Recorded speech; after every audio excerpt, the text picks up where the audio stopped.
So मित्रांनो, असा योगायोग कोणाबरोबर घडत नाही. हा माझा मित्र, आम्ही बालवाडीपासून एकत्र आहे. माझ्या शाळेतला हा पहिला मित्र आहे. इतके वर्ष आम्ही एकत्रच आहे. आणि योगायोग असा आहे की दोघंही मार्केटिंग एजन्सी रन करतोय.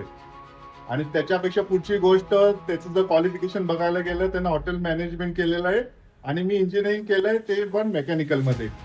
तरी पण दोघंही एक मार्केटिंग एजन्सी रन करतो आणि त्याचं विजन पण खूप मोठं आहे. त्याला स्वतःचे 10 मजल्यापेक्षा जास्त कंपनी असली पाहिजे, त्याच्यात 1000 पेक्षा जास्त लोकांना एम्पॉवर करायचं आहे. तो मलेशियात होता, तिथं चांगला जॉब सोडून इथे येऊन शून्यापासून परत त्यानं उभं केलेलं आहे. सो हा आहे हर्षद जोशी आणि आम्ही मागचे 30 ते 35 वर्ष मित्र आहे आणि पुढचे 30-35 वर्ष तसेच राहणार आहेत.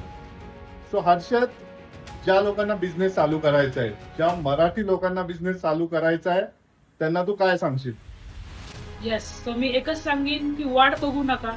राईट टाइम कधीच नसतो, राईट टाइम आजच असतो. सो तुम्ही कुठलाही जास्त विचार न करता बिझनेस मध्ये उडी मारा. डेफिनेटली तुम्हाला त्याच्यामध्ये सक्सेस मिळेल. सो सांगायचं एकच आहे, जेवढ्या लवकर तुम्ही चालू कराल तेवढ्या लवकर तुम्ही सक्सेस व्हाल. नक्कीच. जर चालू करायचं असेल तर बरोबर वेळ नसती, आत्ताची वेळच बरोबर आहे. थँक्यू हर्षद. बाय.